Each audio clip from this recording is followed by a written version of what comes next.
I think that as a collective, Black folks need to decide whether or not we're going to continue to pay attention to the Joe Budden podcast, because this whole tricky word situation between Mark Lamont Hill and Flip is very ridiculous, bro. And we don't need this kind of stuff going on right now, because there's a push for anti-intellectualism in all forms of culture, no matter what race you are or gender. There's a big push to be more stupid.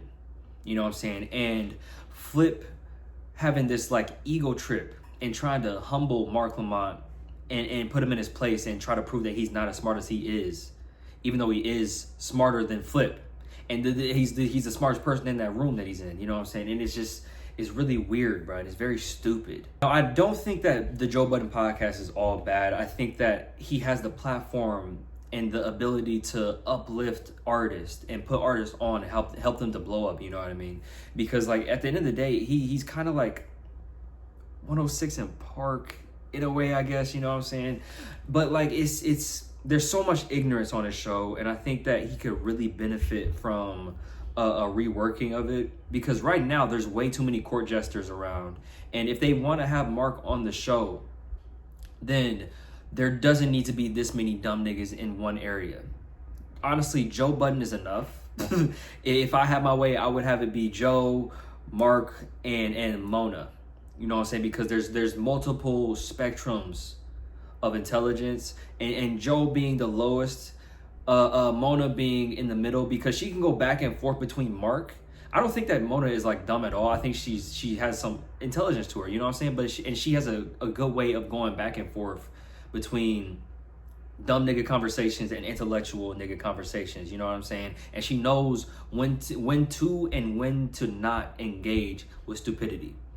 And I think that it would really balance out Mark, because I think Mark's issue is not his issue necessarily, but he likes to play devil's advocate and go back and forth with people, because at the end of the day, to his core, he's an educator. You know what I'm saying? He wants to help educate people, but there's some people that just don't want to be educated, unfortunately. You know, and there's an imbalance in the Joe Budden podcast right now, because he has a bunch of his dumbass friends saying whatever and just being morons, and it's like a bunch of court jesters. There's too many court jesters. And honestly, going forward, I think that Joe needs to really change his approach to how he tackles topics as well, because there was a clip that I saw of Mark talking about how he writes letters to inmates, you know what I'm saying? And one of the inmates was somebody who had a bunch of liquid sugar booger, you know what I'm saying? Like, it's not in the powder form, it was like in the liquid, but they charged him in a way that it was like, oh, this much of the liquid can make this much of the powder, you know what I'm saying? And that's an unfair trial. It's an unfair sentence that he got, because instead of getting 5 years, he ended up getting like 50. You know what I'm saying? And Mark is essentially trying to say that he's advocating for fair sentencing. He's advocating for people not getting extremely harsh sentences due to the color of their skin. And what Joe was doing was essentially just being like extremely obtuse to anything that Mark was saying about this situation. He's saying, if you do the crime, you gotta do the time. That's essentially what he was boiling down to. He wasn't understanding that if you let judges give you unfair sentencing for the stupidest things, for the smallest things, it's only going to snowball from that point. Because then once you get to the point to where like the judges and the legal system feels like they can do anything against black people, then you could get put into jail for 5 years over a simple traffic stop. And it's so frustrating, because he's the kind of person to where it's like he's so ignorant and so like willfully ignorant as well. You know, because it's like there's another point that Mark was trying to make. He made an analogy, and he was like, so if you get a 50-year sentence off of an unarmed robbery, do you think that's fair sentencing? And Joe was like, well, I did the crime. I gotta serve the time. I knew right from wrong. I gotta serve the time. And it's just like, bro, what are you talking about? That doesn't even sound right. It feels like he's just disagreeing just to disagree. And I feel like though, anybody, like a lot of the times whenever like the people on the Joe Budden show are disagreeing with Mark, it really feels like ego, bro. They're not even like arguing in good faith. They just don't want to be wrong, and they want him to be wrong as well. You know, like it really frustrating. I don't understand why people watch the show, and like, I mean, I don't know, bro. Like overall, it's just a bunch of ignorant shit going on. bunch of ignorant shit. And I think that him reworking his platform and having it just be like him, Mark, and Mona, maybe somebody else, it'll be a lot better, bro. And honestly, if he's not going to change the format of his show, then Mark really just needs to leave. Mark really just needs to leave. He needs to focus on his own platform, because he does have a YouTube channel, and have these kind of conversations on his own channel, on his own terms. You know what I'm saying? Because I do think that it's very important to have black people of all different like archetypes and all different types of like intellect having conversations at the highest and the lowest levels of intellect, talking together. You know what I'm saying? Because that's how we really make change. That's how we really grow as a people and build real community. And the kind of separation of bourgeois intellectual black people and not, I guess, you know what I'm saying? That is why the Black Lives Matter movement failed. And that's why corruption within that organization happened.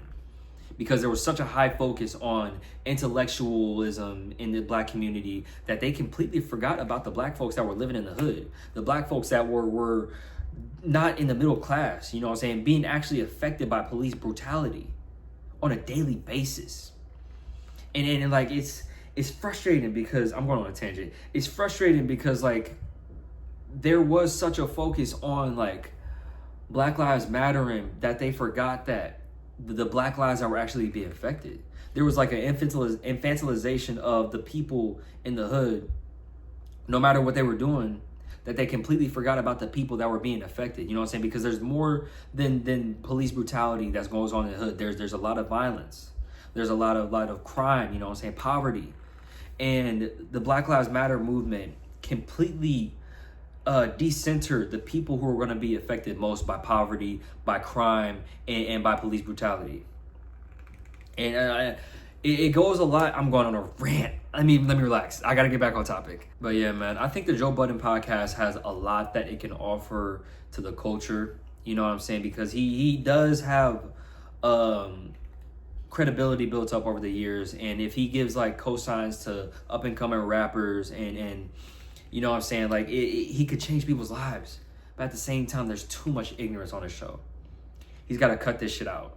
He's got to cut the dudes out that are adding to the ignorance. Or honestly, what he could do is have a section or episodes where he has his dumb nigga talk.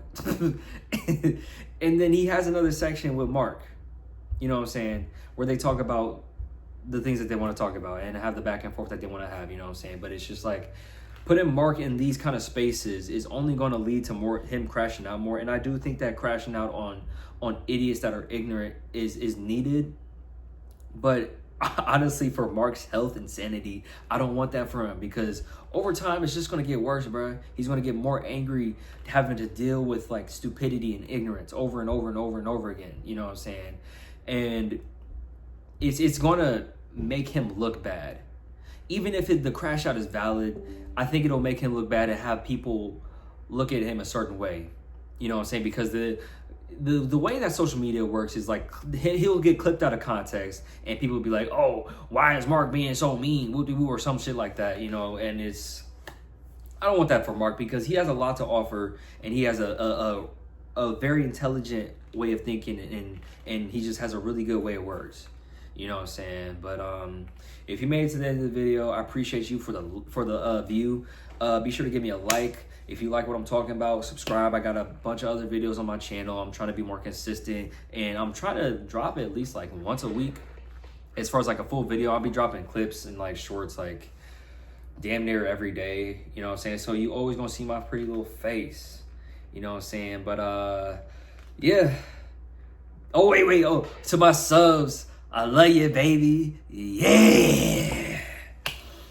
But that's the end of the video.